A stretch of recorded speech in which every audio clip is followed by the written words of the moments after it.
Disease prevention and control. We will tackle about the following.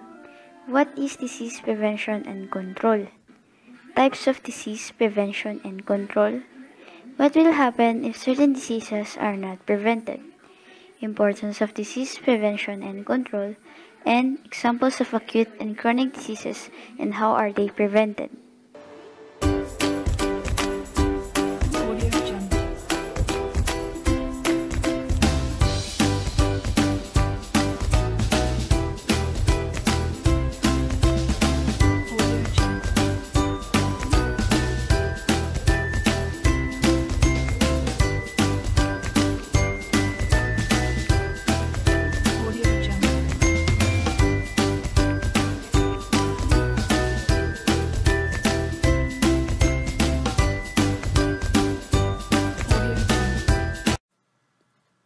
Prevention can be defined as inhibiting the introduction of disease into an area, herd, and individual. Concept of prevention is best defined in the context of levels traditionally called primary, secondary, and tertiary prevention. Primordial prevention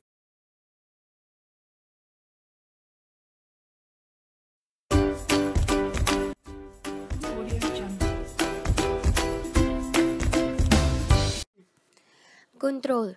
The term disease control describes ongoing operations aimed at reducing the incidence of disease, the duration of disease, and consequently, the risks of transmission. The effects of infection, including both the physical and psychosocial complications, the financial burden to the community.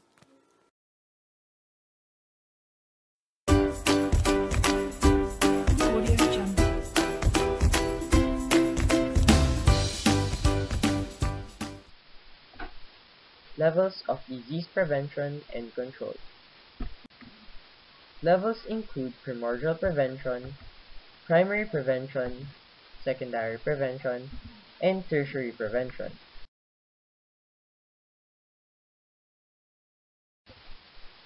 We start off with primordial prevention. This consists of actions and measures that inhibit the emergence of risk factors in the form of environmental, economic, social, and behavioral conditions and cultural patterns of living.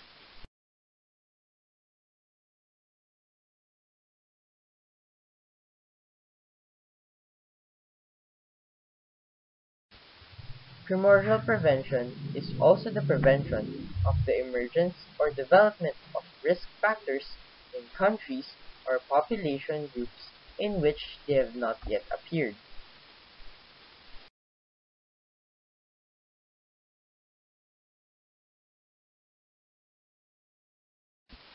For example, many adult health problems like hypertension have their early origins in childhood because this is the time when lifestyles are formed, like smoking, eating patterns, and physical exercise.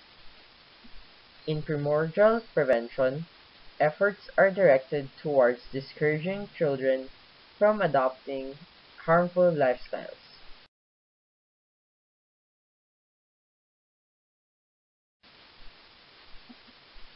The main intervention under the primordial prevention includes individual and mass education. Next one is the primary prevention. Primary prevention can be defined as the action taken prior to the onset of disease which removes the possibility that the disease will ever occur.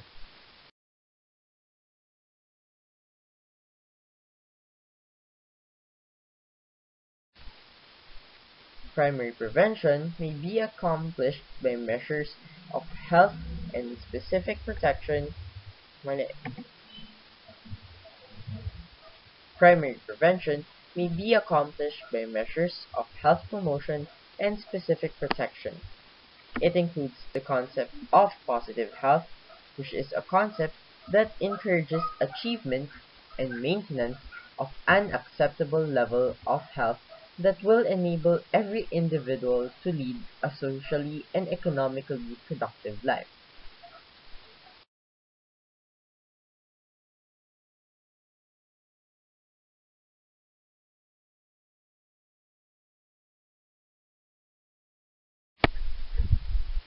The diagram shows examples under health promotion, which includes health education, environmental modifications, nutritional interventions, and lifestyle and behavioral changes. Under specific protection, immunizations and seroprophylaxis, chemoprophylaxis, supplements, protection against occupational hazards, and control of environmental hazards. Health promotion. Health promotion refers to the process of enabling people to increase control over the determinants of health and thereby improve their health.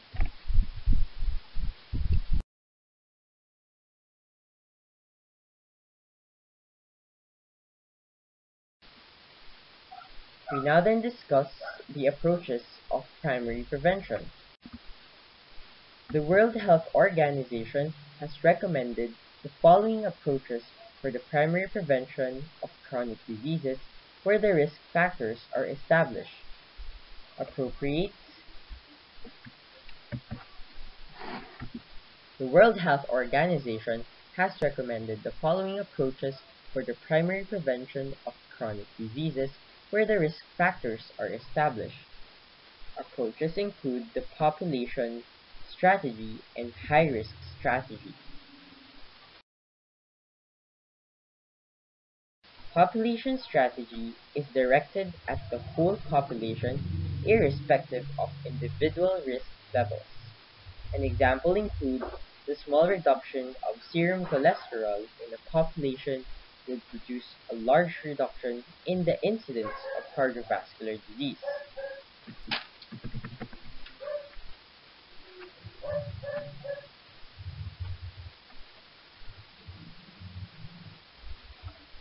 Population strategy is directed at the whole population irrespective of individual risk levels.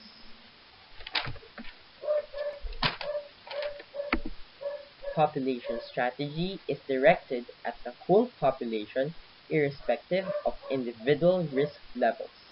An example includes the small reduction of serum cholesterol in a population. Bakit? Population strategy is directed at the whole population irrespective of individual risk levels. An example includes the small reduction of serum cholesterol in a population would reduce a large reduction in the incidence of cardiovascular disease. Reduction. Population strategy is directed at the whole population irrespective of individual risk levels. An example includes the small reduction of serum cholesterol in a population would produce a large reduction in the incidence of cardiovascular disease.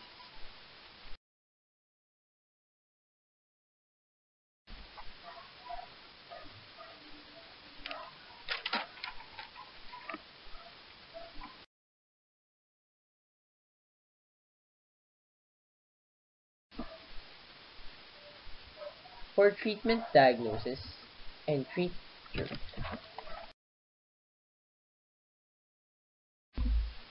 Secondary prevention attempts to arrest disease process, restore health, treatment, and reverse communicability of infectious diseases.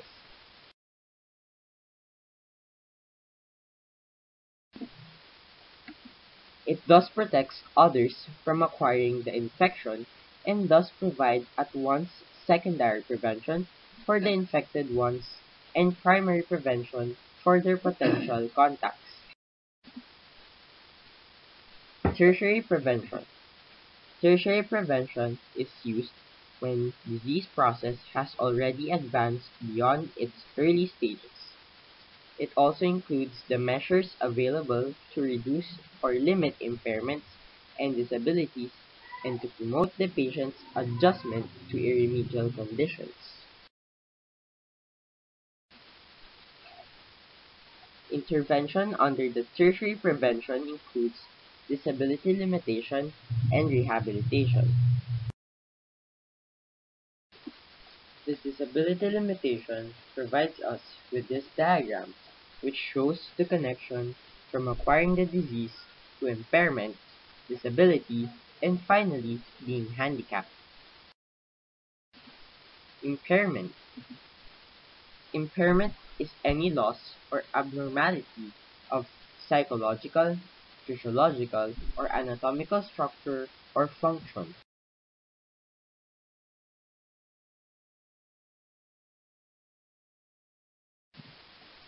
Disability.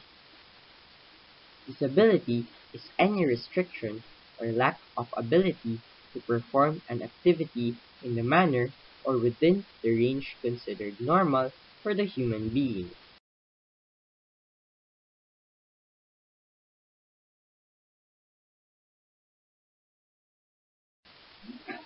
Handicap.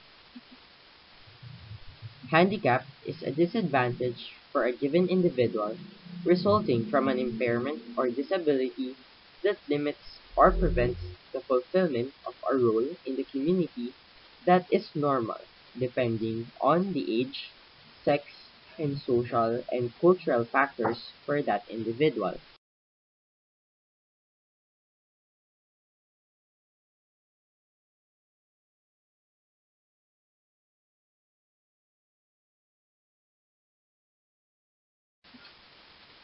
Rehabilitation.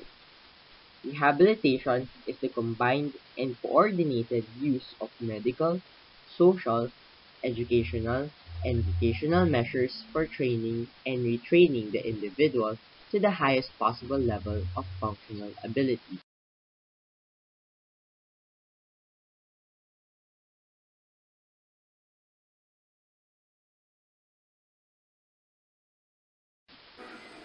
What will happen if diseases are not prevented? One thing that we can do to stop diseases is vaccination. What would happen if we stop vaccinations? Before the middle of the last century, diseases like whooping cough, polio, measles, Haemophilus influenzae, and rubella struck hundreds of thousands of infants, children, and adults. Thousands died every year from them. As vaccines were developed and became widely used, rates of these diseases declined. Until today, most of them are nearly gone from our. Given successes like this, it might seem reasonable to ask, why should we keep vaccinating against diseases that we will probably never see? Here's why. Vaccines don't just protect yourself. Most vaccines preventable diseases are spread from person to person. If one person in a community gets an infectious disease, he can spread it to the others who are not immune. But the person who is immune to a disease because she or he has been vaccinated can't get that disease and can't spread it to the others. The more people who are vaccinated, the fewer opportunities a disease has to spread.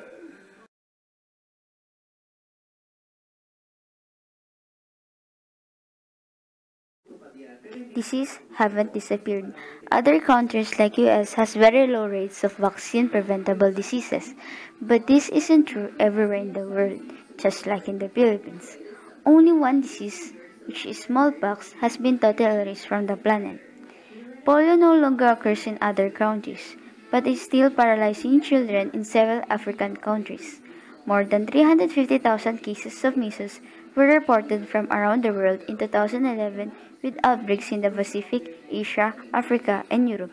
In that same year, 90% of measles cases were associated with cases imported from other countries. Only the fact that most Americans are vaccinated against measles prevented these clusters of cases from becoming epidemics. How about the Filipinos? Disease rates are low in the United States today, but in the Philippines, I guess not. But if we let ourselves become vulnerable by not vaccinating, a case that could touch off an outbreak of some disease that's currently under control can start it in just one click.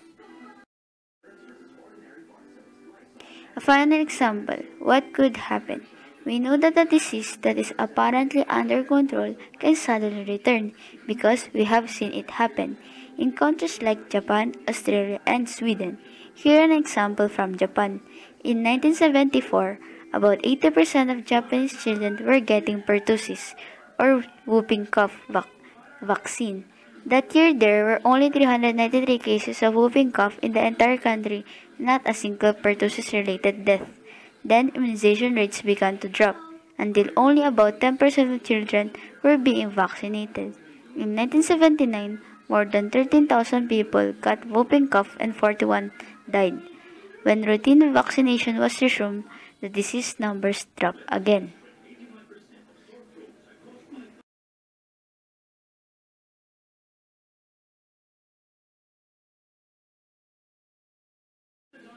The chances of your child getting a case of measles or chickenpox or whooping cough or other diseases might be quite low today, but vaccinations are not just for protecting ourselves and are not just for today. They also protect the people around us, some of whom may be unable to get certain vaccines or might have failed to respond to a vaccine or might be susceptible for other reasons. And they also protect our children and their children by keeping diseases that we have almost defeated from making a comeback. What would happen if we stop vaccination? We could soon find ourselves battling epidemics of diseases we thought we had conquered decades ago.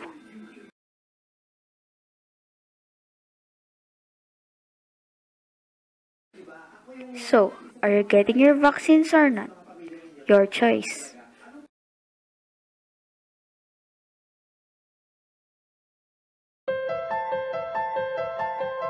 Regardless of the era, humans have always had to deal with deadly diseases. Here are 10 of the deadliest diseases in human history. Number 10. Outbreaks of infectious smallpox persisted for 10,000 years. At that point, hundreds of millions had already lost their lives to it. Today, the disease has been eradicated, except for some lab samples stored around the world. Number 9. Strokes belong to the category of cerebrovascular disease. In the US alone, over 140,000 sufferers die from strokes annually. Number 8. A 9th century Arab physician is the first known person to document measles. Prior to extensive vaccinations in 1980, the global annual death rate was approximately 2.6 million. By 2011, over 150,000 deaths were reported across the world. Number 7. Today, due to mosquitoes transmitting malaria to humans, anywhere from 300 to 500 million cases of it are reported every year. Roughly 1 million die from the disease annually. Number 6. The bacterial infection tuberculosis is still proving to be a killer. In 2012, 1.3 million people were killed by it, while more than 8.5 million cases were reported worldwide. Number 5. AIDS was first recognized in the 1980s. Caused by the virus HIV, nowadays more than 35 million people live with either HIV or AIDS. Each year, approximately 1.5 million die from it. Number 4.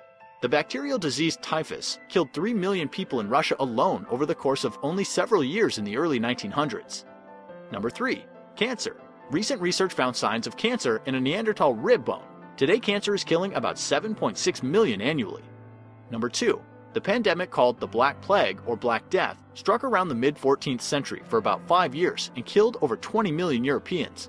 It has resurfaced several more times in the centuries following. Number 1. In the short span between 1918 and 1919, an estimated 50 to 100 million people died from the Spanish flu. That's more than the casualties of World War I.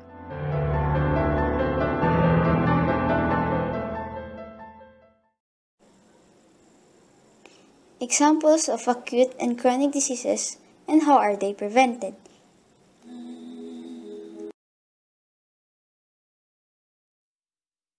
They were the original superbugs: mumps, measles, polio and rubella. Thanks to modern immunisation, we don't see these diseases much anymore, so most of us have no first-hand knowledge of how dangerous they can be. Maybe that's why so many parents are questioning whether vaccination is the right choice for their children. And once they tap into the bottomless pit of misinformation swirling around the internet, fears are fuelled, minds are made up, and they may just say no to the needle. Well, tonight you'll meet some of the self-appointed experts behind the anti-vaccine campaigns and some grieving parents who couldn't disagree with them more. Perfect, big, handsome man. I think his mummy was a bit mad for him. I think so. This was baby Kayla Smith, just 5 weeks old. He'd just started to smile and his parents were besotted. Loved his battles. They still can't comprehend, looking at this video, that he was dying before their eyes of whooping cough.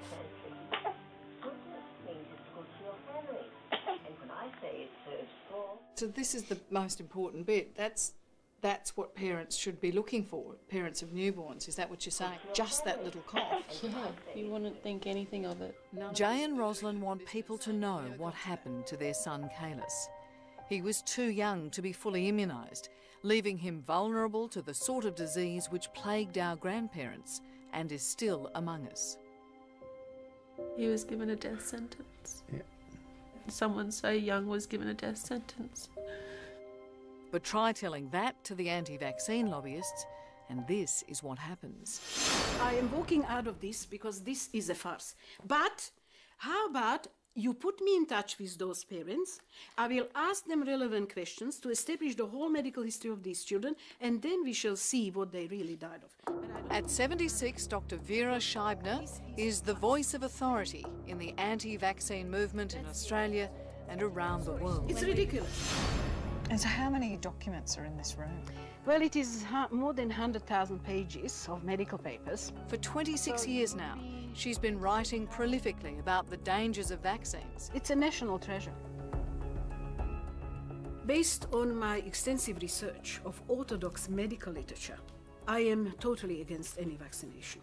Have you got anything good to say about vaccines? No, because the immunity is achieved by going through the natural infectious diseases of childhood, such as measles, whooping cough, mumps, rubella. So vaccines are dangerous and diseases are good? Exactly.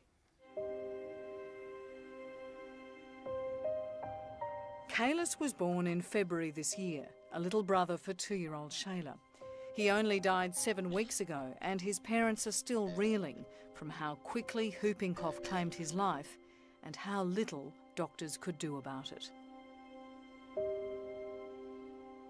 On Tuesday, he's sent home with a cold, and on Friday, he's on life support. Yeah, shock. Every mother's worst nightmare, I think. And they had 15, 20 doctors around him, just scream and resus, and it was all on. I think people are thinking this is a normal cold, like a bad cold, but it's not. It's a disease, you know. Look up the word disease in the dictionary, I think.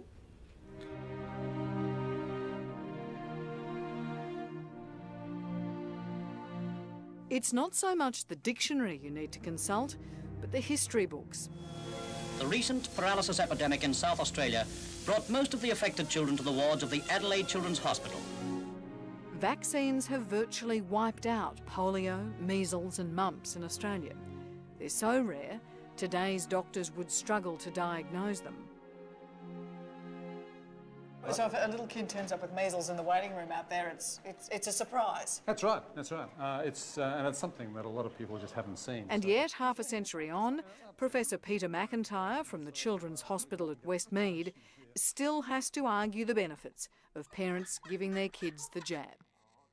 We're not immunising to protect children against trivial diseases. We're immunising them to protect them against diseases which can have very serious impacts, and if we stop immunising, they can very quickly come back. What are the risks if a parent chooses not to vaccinate a child? As a parent, deciding not to immunise your child from the child's point of view is you playing Russian roulette with their life.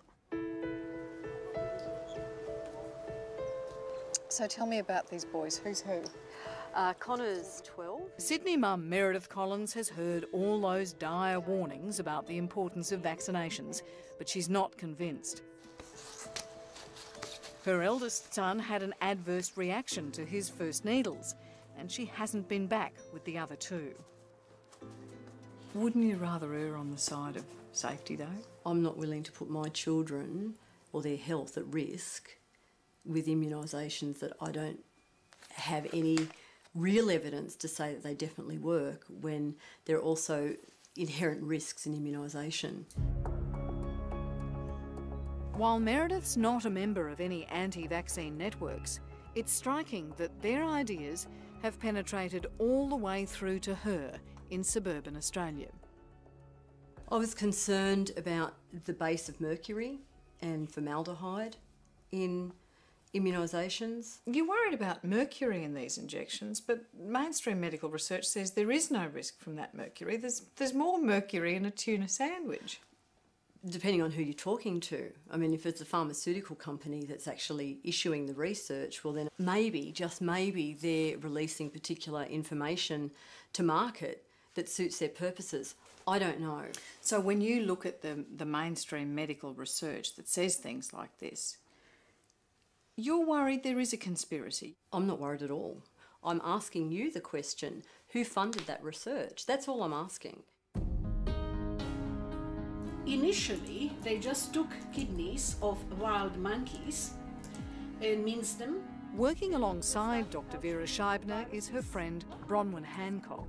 With a background in IT, Bronwyn's even set up a website to promote Dr. Scheibner's ideas, alongside her own lengthy exposés on the dangers of modern medicine. You write here that the body only catches a disease if it needs to. So all those polio and measles epidemics, Bronwyn, the kids, their bodies wanted to catch those diseases, did they?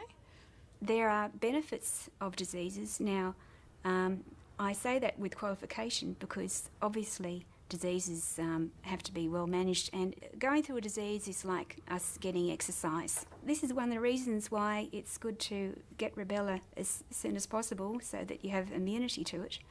And but what about the risk of rubella to pregnant women who can have babies suffering terrible birth defects? Don't answer things that you don't know enough about, okay? Just don't answer them. You were drowning. So let's call spade a spade. You see? Yeah. She was drowning, yeah. Why would she be drowning? Because she hasn't got the extent of knowledge that I have.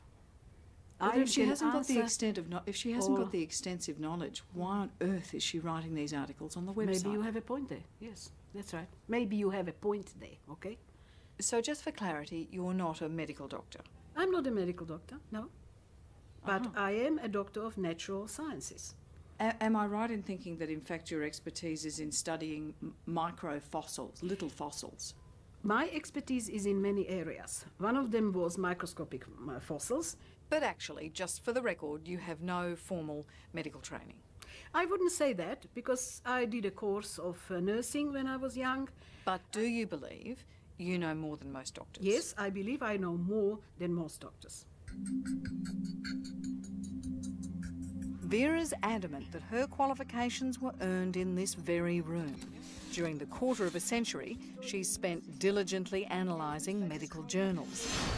For instance, in 1998, an explosive report from the British doctor Andrew Wakefield claimed there was a link between autism and the measles, mumps and rubella vaccine. And Vera, like many others, remains convinced. Vaccination of any kind causes autism. So only children who are vaccinated get autism? That's right, yes. That's a heck of a story. It is a heck of a story, yes. And that's just what it was, a story. Fiction, not fact. Last year, Dr. Wakefield was struck off the medical register for falsifying his research. Not that Vera has got the message. It was fraud. And yet, despite that flimsy evidence, once something gets out and there are people looking for answers, particularly with something nasty like autism, it'll just keep going. Should the medical community be more candid about the risks of vaccines, both now and in the past, in order to overcome some of the community anxiety about giving kids the jab? Absolutely. And believe me, if we were concerned about something not working, or particularly something that was actually causing harm, we'd be the first to put up our hands and say, well, let's stop it. Such concerns about vaccines can unsettle a whole community. Here in parts of northern New South Wales, As many as 1 in 3 children is not immunised. And as the immunisation rates went down, the rates of disease here went up, particularly dangerous for any baby under 6 months old, as they are too young to be fully vaccinated. This is Dana. And so it was here in 2009 that little Dana McCaffrey was born, into the middle of a whooping cough epidemic. Like her mum, grandmother and a cousin.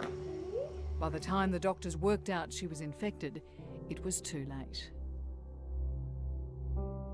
And I have to live every day knowing that because I took Dana out as a newborn, someone breathed on her and she's dead. Now David and Tony McCaffrey are taking no chances with their 4th child, Sarah. She won't leave the house until she's fully immunised.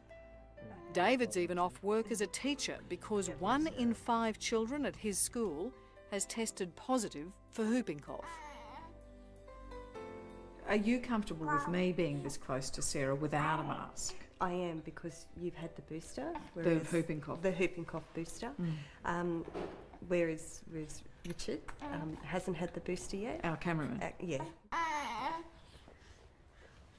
We lost a child to whooping cough, and we don't want to lose her. Everyone's focusing on the deaths. What about the children that survive? It is a horrible disease. What it does, it breaks ribs, brain damage, scars their lungs can collapse, perforated lungs, pneumonia every year, they have a cold for the rest of their life, chronic asthma. This is what whooping cough does. And how do you know they died from whooping cough? These children went to hospital and the doctors there diagnosed them with whooping cough. I don't think there's any doubt about that. But if the child was given hepatitis B at birth, it certainly suppressed its immune system and made it very susceptible to catching whooping cough from people around. They're dead because their parents immunised them at birth against hepatitis B. That's right, absolutely. Because vaccines are any vaccines are the single biggest cause of infant death. Those mothers have no knowledge to judge the case. They only listen to what doctors tell them. And of course, the doctors are only too happy to start blaming the disease instead of their vaccines. Can I put it to you both that maybe not from malicious intent, that the two of you are involved in a conspiracy to cover up the plain fact that infants die an agonising death from whooping cough? Absolutely not. And I am walking out of this because this is a farce. But how about you put me in touch with those parents, I will ask them relevant questions to establish the whole medical history of these children, and then we shall see what they really died of. And I don't accept any accusations from you or anybody else about me doing something wrong, because I'm not doing anything wrong. People have said to you, you know, we want proof that this is how your daughter died. I watched my daughter over 5 days die the most agonising death, and I don't want any other parent to go through that. And what do you say to them about proof? My proof's in a cemetery.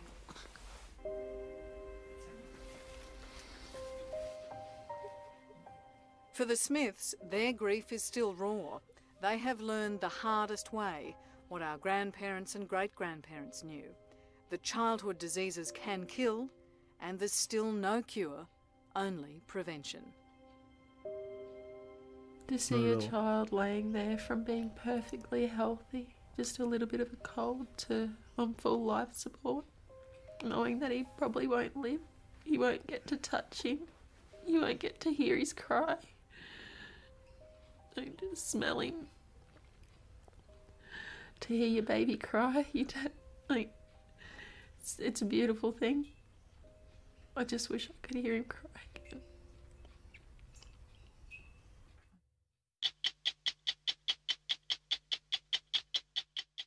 There's a lot of stuff that's out there trying to kill us right now, and today I'm going to talk about the ones that are the best at it. The 5 deadliest infectious diseases in the world. Now do yourself a favor, put away any food you might have nearby you, and if you have a dog, you might want to move it into another room.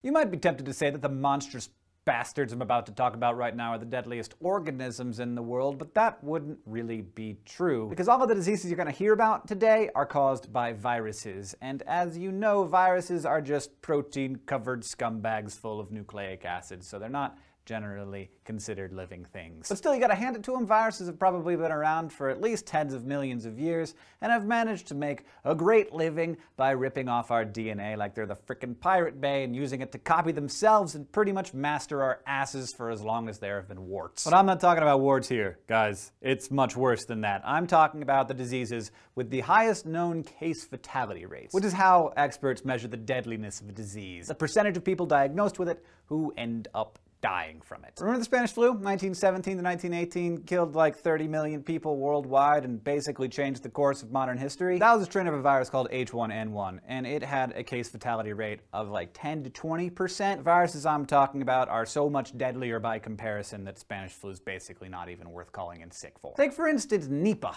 which has an average case fatality rate of about 50%. It's named for a town in Malaysia where it was discovered in 1999 among pig farmers.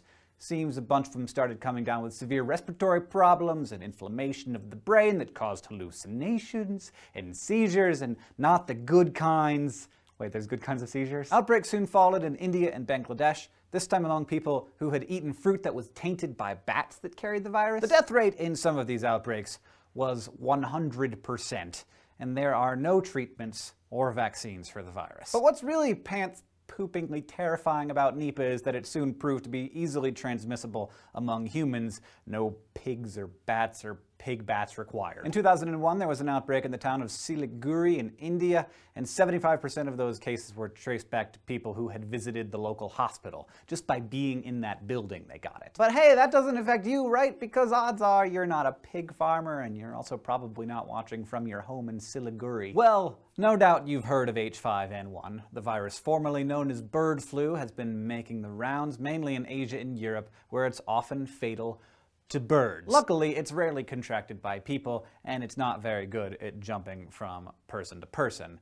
Until now. You may remember a while back when I told you about how scientists genetically engineered bird flu to make it contagious among ferrets. And that's important because ferrets essentially have the same immune system as humans, don't ask me why. It's assumed that these new strains are contagious to us as well, which kind of sucks because the World Health Organization says that H5N1 kills at least 54% of the people who get it, usually from respiratory problems. Now, there is a vaccine for the strain that's out in the world right now, but at least in the US, it's been stockpiled by the government and hasn't been made available to the public yet. As for the strains that were made to be contagious between mammals, they are currently kept under lock and key in labs in Wisconsin and the Netherlands. Hopefully big lock with thumbprint and retinal scanner, voice activated. And some of the scientists who monkeyed with the virus have said that they've developed a vaccine, at least for the strains that they invented. So that's great. They can release it on the world and then sell the vaccine. That'll be great business for them. Now, Hank, you're saying, I'm not a Malaysian bat handler, and I've already stocked my pantry with enough Skittles and Diet Sierra Mist to get me through the bird flu pandemic. Tell me something I don't know, all right? How about this? In 1967, German scientists in the town of Marburg were testing polio vaccines on monkeys imported from Uganda. And you know you're gonna have a killer story on your hands when it starts with German scientists and lab monkeys. Well, those scientists started coming down with some gut-wrenchingly, flop sweat-inducingly horrible symptoms. Wicked fevers, diarrhea, vomiting, massive internal bleeding, until, for many of them, their circulatory systems just shut down. It didn't take long for the scientists to figure out that there was a correlation between messing with monkey parts and contracting the disease. So they basically started studying themselves and their sickness and isolated the virus that is today known as Marburg hemorrhagic fever. That first outbreak in 1967 killed 23% of the scientists, and in some countries, including the United States, that's still the official case fatality rate. But the thing is, Marburg keeps showing up, mainly in Central Africa, and when it does, it kills more than 80% of its victims in outbreaks affecting hundreds of people. Unlike Nipah, though, which can be transmitted through the air, Marburg can only be contracted by coming into contact with an infected person's body fluids or tissues, which are all over the place when they're actually infected with them. It's not something you generally think of. It's like, how would I get that person's poop on me? Oh, because his butt is exploding! And we should all be thanking our gods for that, because otherwise it would be lights out. The World Health Organization says that Marburg is one of the most virulent pathogens to ever infect humans, and national security types put Marburg on the top of the list of viruses that you do not want crazy people getting their hands on. Now, when those German scientists first isolated the Marburg virus, they realized that they were dealing with a whole new class of scumbag. A virus that has a completely different shape and attacked the human circulatory system. What they had discovered was the virus family Filoviridae. This unwholesome lot includes a cousin of Marburg that is the second most fatal disease on our list, Zaire Ebola virus, or ZEBOV. As you can tell from its name, ZEBOV is just one of 5 species of the Ebola virus, and it's the one that's responsible for the most outbreaks and is by far the deadliest. Like Marburg, ZEBOV causes a wide range of flu-like symptoms like, I'm gonna do this, smiling, vomiting, and fever, and then moves on to failure of blood vessels, causing bleeding under the skin from mucous membranes. Is it better when I'm smiling? But unlike Marburg, ZEBOV has an average fatality rate of 83%. In outbreaks in the Republic of Congo in the early 2000s, it killed more than 90% of the people it infected. So how could you possibly get any worse than that? What disease is deadlier than 90% fatal? And in what forsaken corner of the globe does it thrive? Well, I'm going to tell you, and it may be a little bit surprising, but first, you might want to put your dog in another room. The deadliest disease in the world, the one with the highest, almost always worst case scenario, nearly perfect batting average fatality rate? Rabies. I know, you're like, huh? You mean my adorable golden retriever over here is a vector for the greatest plague known to humanity? Isn't rabies, like, everywhere, and isn't there a vaccine? Indeed, all of that is true, but the fact is that rabies has a case fatality rate of about 100%. Once you've been diagnosed with symptoms of the disease, it means almost certain death. There have been fewer than 10 recorded cases of people exhibiting symptoms of rabies and then living to tell about it. Less than 10. So, why hasn't the rabies virus brought humanity to its knees? 3 reasons. 1, unlike all the other filthy scumbags I've talked about today, there's a vaccine that's widely available for the rabies virus. Louis Pasteur developed it in the 1880s using tissue of dead infected rabbits, and since then the ball's pretty much been in our court. But it's important to remember, a vaccine isn't a cure, it's just a preventative. Which brings us to reason 2. Rabies has a really long incubation period. That's the time between when you're infected and when your symptoms start to appear. Marburg and Ebola have incubation periods of just a few days, but for rabies, it's like 2 to 3 months. And that means you have almost 12 weeks to get vaccinated for rabies even after you've been infected. And the vaccine will prevent the onset of symptoms. So you're basically taking the preventative treatment even after the virus is in your body, but you're not quite infected yet. And the third reason we're beating rabies is education. At least in developed countries, public health education has been so good for so long that people get vaccinated as soon as they're bitten by an animal. And in many places, vaccinating pets is required by law. It's a sterling public health victory. But rabies remains a serious problem in developing countries where both public health education and access to healthcare are scarce. And it is a terrible way to go. Early symptoms are flu-like, but after a couple of days the virus targets the central nervous system, and then the victims become agitated and delirious and often begin to experience seizures. Paralysis strikes, mostly the throat and the jaw, making it difficult to swallow, which is why patients avoid water, giving it the nickname hydrophobia. Soon, pulse and blood pressure begin to vary wildly, often leading to coma and eventually heart failure. So there's that. Nipah, H5N1, Marburg, ZEBOV, rabies, but what do these execrable conditions have in common? Well, one thing you may have noticed is that all of these diseases are zoonotic, meaning that they're transmitted to humans from animals, or originally were anyway. With the exception of bird flu, they're all easily transmitted to us from other mammals, bats especially. I don't know about you, but my plans of adopting a pet bat are totally off the table now. And what makes them transmissible? Well, all these viruses belong to this order of viruses. You can try to pronounce it, I'm not going to, but they're bullet-shaped viruses with a single strand of RNA inside. They're very good at connecting with animal and plant cells, and because they lack the enzyme that proofreads its RNA after it's copied, it mutates really easily and really quickly. For these and other reasons, these viruses are responsible for many, many, many of the diseases that affect people, like mumps and measles and all kinds of flu. All right, now assuming that your dog is properly vaccinating, you can let it back in the room and give it a big kiss now, if you still feel like it. Sorry if I ruined your day, but someone had to do it. Aren't you glad it was me? Thanks for watching this infusion here on SciShow. If you want more, go to youtube.com/SciShow and subscribe. If you have questions or ideas for future episodes, things you'd like us to cover, please leave them in the comments or on Facebook or Twitter. Goodbye.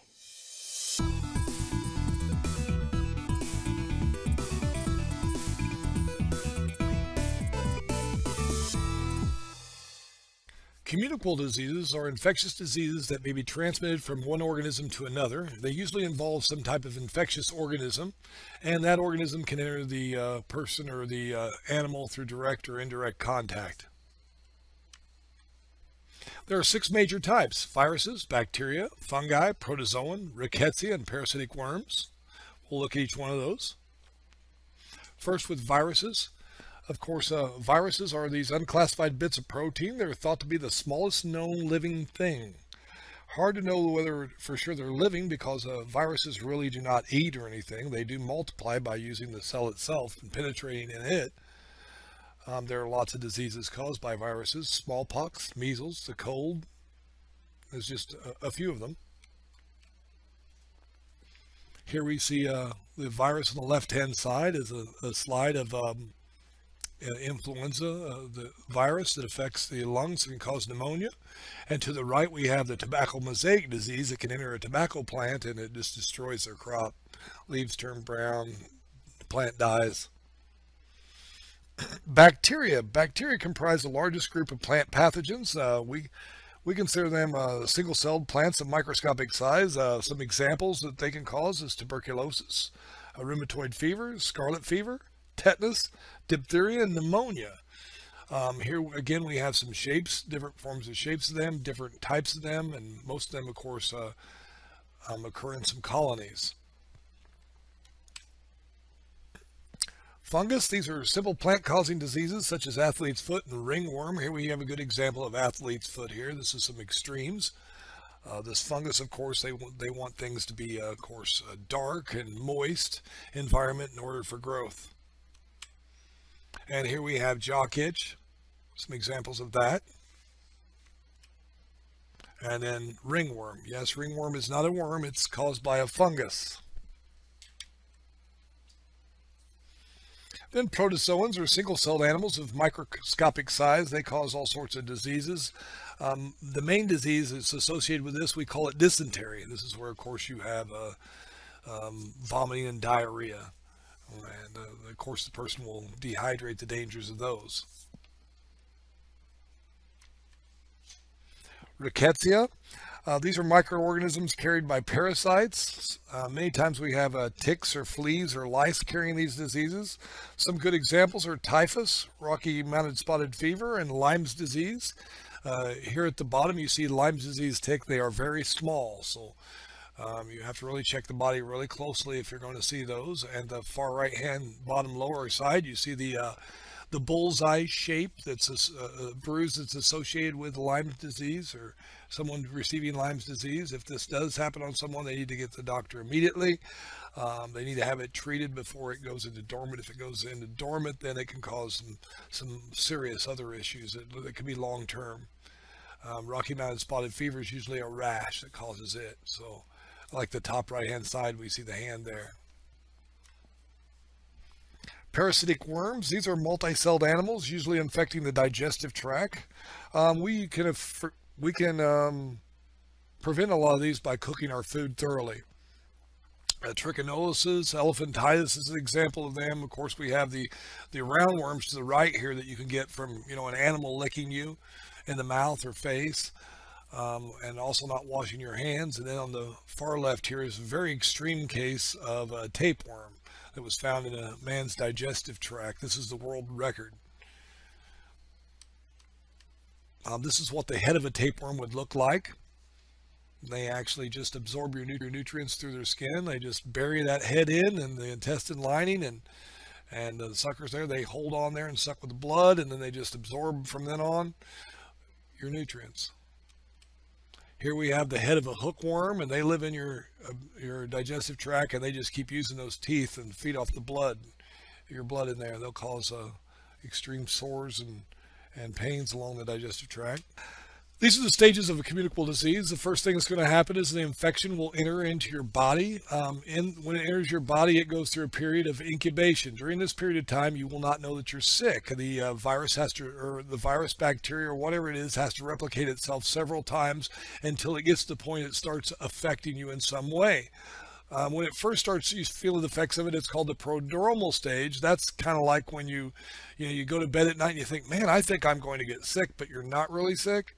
That's the prodromal stages. There's enough of the whatever it is, the organism or the communicable disease in your system, that it is beginning to cause you slight effects. Illness is where you actually really truly have the disease. The manifestation of whatever it is affecting you. From that stage, you could go directly to death. It could weaken your system, or you could have a weakened system, and that could happen. Or we can skip right from prodromal stage to death if your system is really weak. But for the most case, we usually go to illness. Then we usually get some form of treatment, or your system fights it off of it, and we go through what's called recovery. At this stage, there's a lot of things could happen after that. You could go into a relapse. Your system could stop fighting it, or you could stop taking the medication that was helping you because you think you're already well, but you're not. And from relapse, if your system is weak, you could go right straight to death again. Or from relapse, you can again start taking the medication, or your system get healthy again. You could go right into convalescence and recovery again. When you're done with the actual infection, you have 3 ways that your system could handle it. After it's over with, you could actually have immunity. From that point on, you can never get it again. That example of that would be like chicken pox, or you could recover without immunity, something like gonorrhea. Someone gets the shot for gonorrhea, they recover from gonorrhea, but yet if they have sex with someone that has gonorrhea, they can receive it again. Or they could become a carrier, and that means that they actually don't have the disease on themselves, but they don't feel the effects of the disease, but they will pass it on to someone else if they have sex with them. A good example of this is for females. Several of them that have chlamydia won't have any effects of it, yet if someone has sex with them, they will get chlamydia. They are a carrier. The chain of infection, if you looked up above at the circles, this represents the stages that a disease has to go through before it actually establishes itself on a new host. We try to look at this through the medical field and look at ways and places to break this, because we don't want it to establish itself on a new host. So if we looked at pathogen stage, of course, this is all the 6 major groups of pathogens we talked about. The human reservoir, well, how do we have a human reservoir? Well, we look at the cases of people infected by it, or how many people out there are actually carriers that are asymptomatic, don't have any signs of having it. Or zoonosis, is it caused by an animal, such as rabies is a good example of zoonosis. From there, from the reservoir, we look at the portal of exit. Does it make its way out of the respiratory tract, the gastrointestinal system, the digestive tract, skin or mucus, through your body fluids, either blood or semen? And then we look at how it's transmitted. Can it be transmitted directly from one individual to another? Is it transmitted indirectly by water or food or some other form of vector, say a mosquito or a tick or a flea, or a fomite, things that touch, such as furniture and stuff of this nature? And then we look at the portal of interest. Usually the portal of interest is very similar to the portal of exit. It'll be one of those 4 categories that it's going to be able to enter the body. The same way it exited, it's going to have to get in one of those ways. And then we have the actual establishment of the disease on a new host, and we want to know, if it does get on the new host, we want them to establish barriers against that disease so that we can't have that happen. Okay, how to break the chain. If we want to break the first 2 links of the chain, we usually restrict, destroy, or treat someone that has it. For example, if an animal that has rabies, we're going to kill the animal so that it can't pass it on to someone else. If someone has a disease that's very contagious, we may isolate them, restrict them in some way. From human reservoir to portal of exit, we can do some of the same things. Again, we will treat, restrict, and destroy whatever it is that's causing it. Of course, we don't destroy humans. We usually isolate them if they have some highly contagious disease. The portal of exit, well, where the respiratory tract and all that's concerned, the gastrointestinal, the skin, mucus, and body fluids, we usually tell you we got to make some way that it can't go to the other person. So we'll say, hey, we want you to do personal care things like wash your hands, If you're in a hospital, we'll tell you to wear protective clothing, like you'll wear a face mask or gloves. We say there's preventive procedures you can do. We say every time you go, to go to the restroom, wash your hands, or, in an operating room, they have a sterile environment. Nothing else will enter the sterile environment. And then, of course, there's prophylactics for someone having sex using condoms. For how it's transmitted to the portal of entrance, we want to break that chain. We could use sanitation. We could make sure that we all waste in our society goes through a sanitation system. We have pasteurization, where, like, for example, with milk, we heat it up and destroy all the microorganisms in it, and then we refrigerate it. We can also reduce contact to the end of it, to whatever it's causing it. If it's a respiratory thing, we have everyone in society during the time frame wear masks as they're out in society, as they did with the bird flu in Asia. And then there's vector control. A lot of societies do this by controlling their mosquito population. They either will have some kind of a truck come through and spray or release a fog to kill the mosquitoes, or they'll have all sorts of policies in place where people can't leave tires with water in them, or tubs in their city environment with water in it where the mosquitoes can harbor.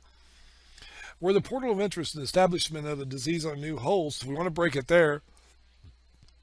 Usually we try to increase someone's overall health.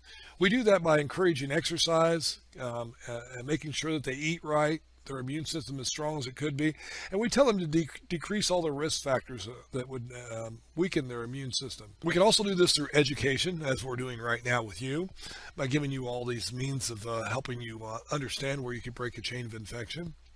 And we do this by encouraging immunization. We do this in schools by making it so that kids can actually they're not supposed to be able to come to school unless they've had their shots or immunizations, and we provide them free through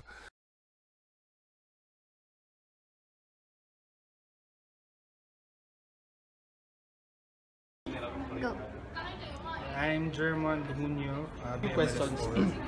First question is, what can you say about the quotation, prevention is better than cure? For practicality, medical interventions and therapies would require more expensive costs, are more complicated, and would require harder processes than preventive measures and practices which are cheaper and are more easily applied. So the next question po is, in your profession, is disease prevention implicated? Disease prevention is employed in my field of profession through safety practices such as observance of the universal precautions, using personal protective equipment, and by strictly following the standard operating procedures such as improper waste disposal. So thank you po. You're welcome. Hi, we are Team Rate and we will show you a reenactment about disease prevention and control. Watch this!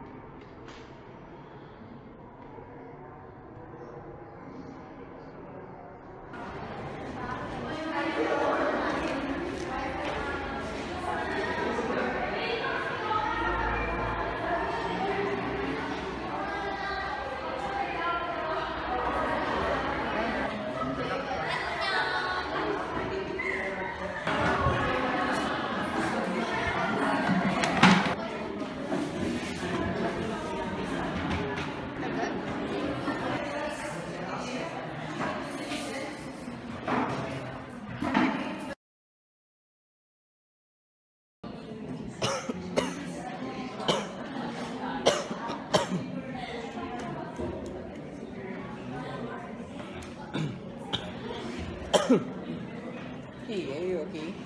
Your cough's getting worse. Do you want to go to the clinic? No, I'm okay.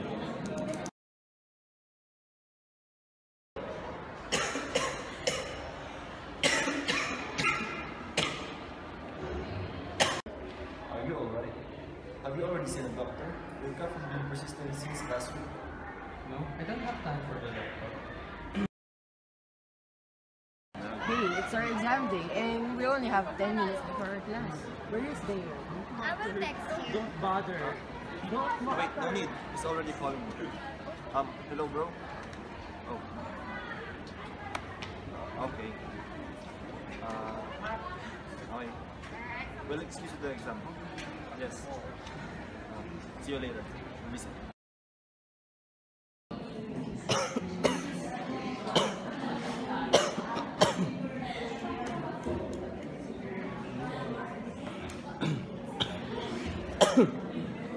Hey, are you okay? Your cough's getting worse. Do you want to go to the clinic? No, I'm okay.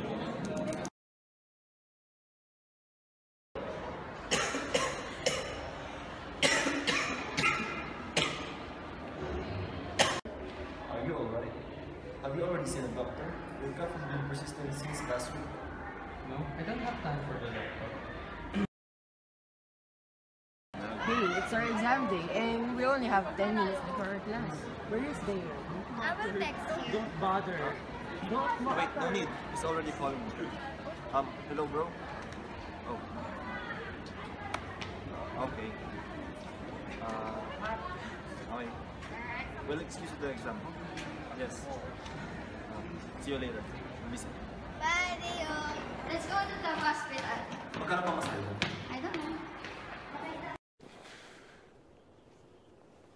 Death is a disease. It's like any other. And there's a cure. A cure. And I will find it.